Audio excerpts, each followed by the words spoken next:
परिषद के इलेक्शन के बाद पहली जनरल सभा हुई, जहां पर बीजेपी भारतीय जनता पार्टी के 12 नगर सेवक गैर हाजिर रहे और नगर पालिका की जनरल सभा में जो प्रस्ताव पास हुए, इस बारे में माजी नगर उप अध्यक्ष शेख कुर्बान क्या कह रहे हैं, देखिए।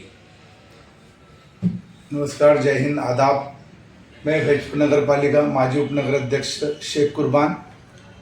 आज जो फैजपुर नगर पालिका में घटना घटी, जनरल मीटिंग थी, सर्वसाधारण पहली सभा थी।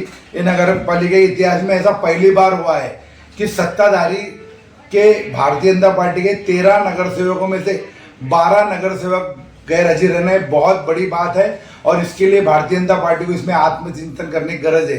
क्यों ऐसा हुआ?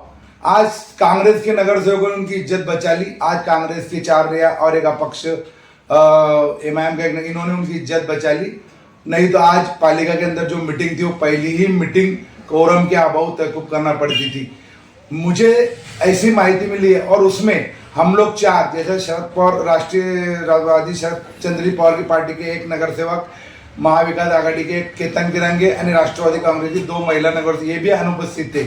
इसका कारण ये है कि नगर पालिका का इलेक्शन होने के बाद, चुन के आने के बाद, ये ऐसी परंपरा है कि सारी पार्टियां इलेक्शन के बाद एक जगह आती है और सब सलाह मशवरा करके गांव के विकास के लिए एक जगह हो जाती है।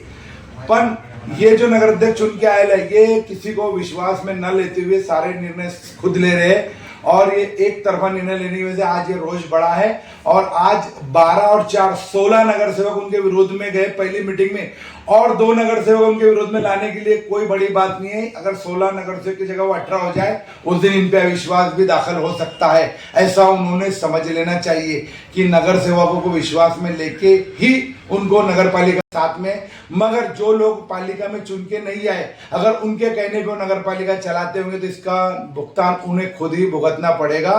और नगर पालिका के विषय के अंदर 2-3 विषय जो थे वो रॉन्ग थे, उसके अंदर वो बड़े विषय थे, उसमें बड़ी आर्थिक चिरीमिरी है।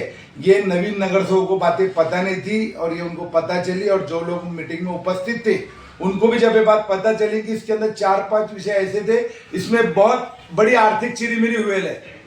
और उसके अंदर एक सबसे डेंजर विषय था नदी सुशुद्धीकरण। नदी सुशुद्धीकरण के अंदर ऑलरेडी पालिका को 14 करोड़ रुपए का दंड आकारने गए है। एक ललित चौधरी करके एक इंजीनियर ने तकरार दाखिल की थी गवर्नमेंट कॉन्ट्रैक्टर ने, उसकी वजह से पालिका को 14 करोड़ रुपए का दंड आकारा है लवादा ने। और उसी को तुम दोबारा उसी का विषय लेके दूसरी बाजू चालू करते, तो पहले ही हम लोग उसमें तारखा में जा रहे माजी नगर सेवक, तो और विषय लेके उस चीज के अंदर हमको झंझट में नहीं करना था। शायद इसी वजह से कुछ लोग इसमें अनुपस्थित रहे। भारतीय जनता पार्टी अपने खुद के नगर सेवक संभाल नहीं सकती और गांव में विकास करने के लिए बड़े बड़े थापे और बड़े बड़े वादे कर रही है। वो पहले अपने नगर सेवक संभाल ले, उसके बाद गांव के विकास के बारे में सोचे।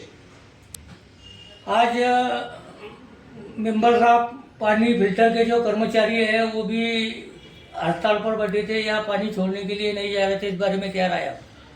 उनका जो मसला है, फिल्टर प्लांट पे जो रोजंदारी से काम करते हैं, कुशल एक गवर्नमेंट की स्कीम है, उस स्कीम की तरफ से गांव में रोजंदारी पद्धति पे सभी ठिकानों के ऊपर काम करने के लिए रोजंदारी से मजदूर पुराना पड़ते हैं।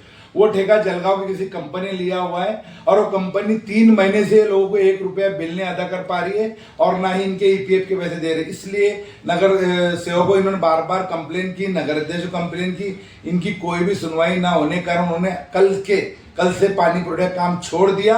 और फिर सीओ साहब को गांव के लिए सीओ साहब ने जो पुराने